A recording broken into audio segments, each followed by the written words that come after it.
10% سود ورکو هغه پروژې جوړي اوس هغه د خطر کې مخامخي چې دا پیسې مثلا موږ د 500 کلونو په اګریمنټ باندې د 500 کلونو په معاهده باندې واغستې چې 50 کاله به موږ 10% یا 20% سود ورکو هغه کمپنیو شرکتونو سره دا خطر اړوخي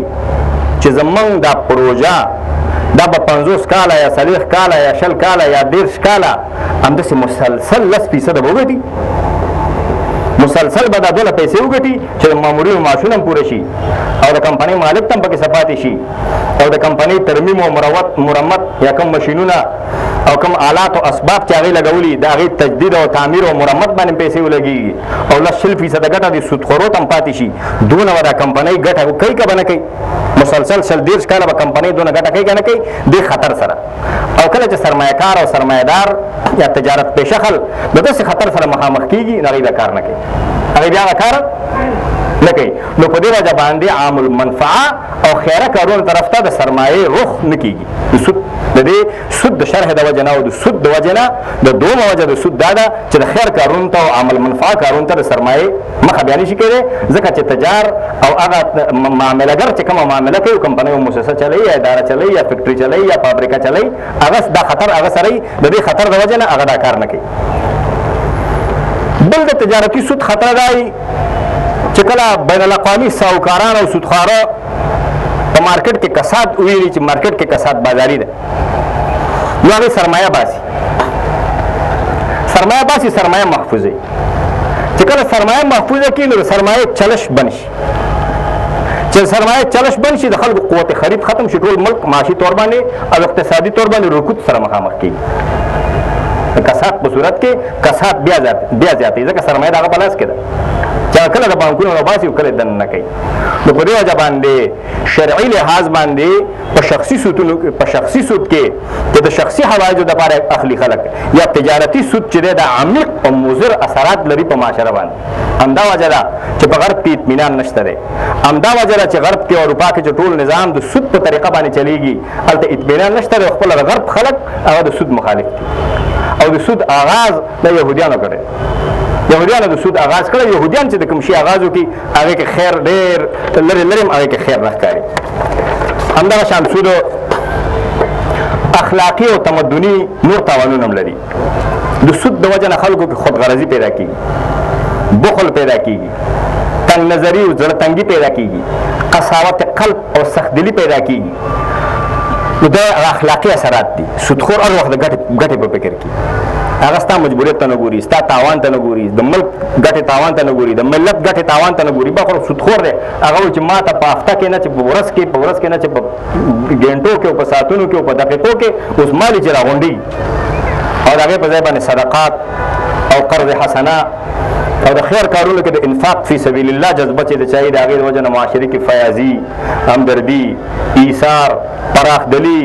قرباني او د خلکو په منځ کې مینه محبت دا پکې پیدا کېږي چې خلک چاته پیسې ورکوي د هغې په منځ کې مینه پیدا کېږي محبت پیدا کېږي د خلکو په منځ کې مینه او محبت پیدا کېږي اعتماد پیدا کېږي یو بل باندې د خلکو په منځ کې مینې پیدا کېږي په خپل منځونو کې همدغه شان د سود تمدني مضر اثرات دا دي چې په جامعه کې استحکام ختموي دا کمونیستي انقلابونه چې بعضې ملکونو کې کامیاب شو د دې وجه نه کامیاب شو چې دا د سرمایه‌دارانه نظام خلاف عکس العمل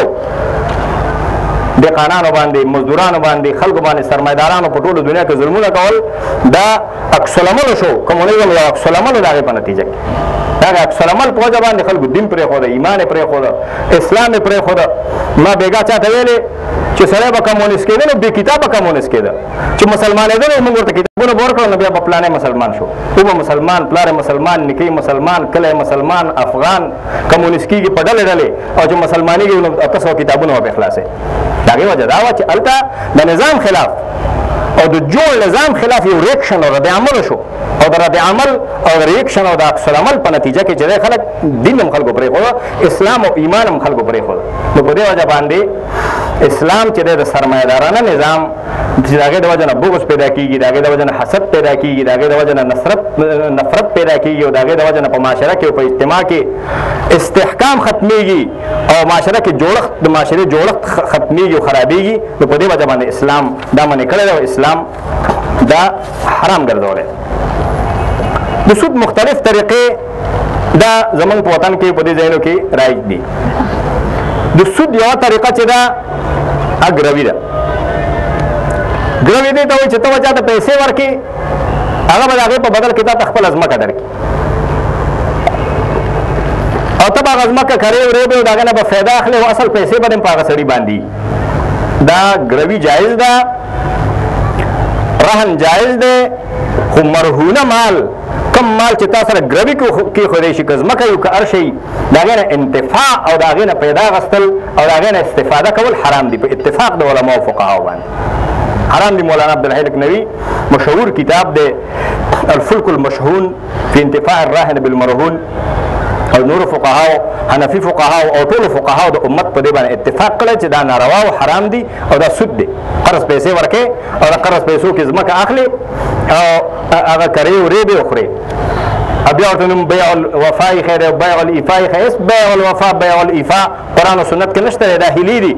د سود د حلالولو لپاره او د سود د جواز لپاره یو حیله او یو تدبیر خلکو جوړ کړی دی، دا نشته دی. ونهى رسول الله صلی الله علیه وسلم عن بیع و شرط. پیغمبر علیه السلام د بیع او د شرط نه چې دی منع کړی چې بیع دې وشي او بیع کې د شرط مي بیع دې وکړه ځمکه مې در باندې خرڅ کړه بیا شرط هم دی چې پیسې مې درته بېرته درکړې د ځمکه به مې بېرته راکړې. دا ولې دا خو بیا ځمکه زما کې دا خو ناقص ملکیت دی، دا خو کامل ملکیت نه دی چې ما تا باندې پرې خرڅه کړه.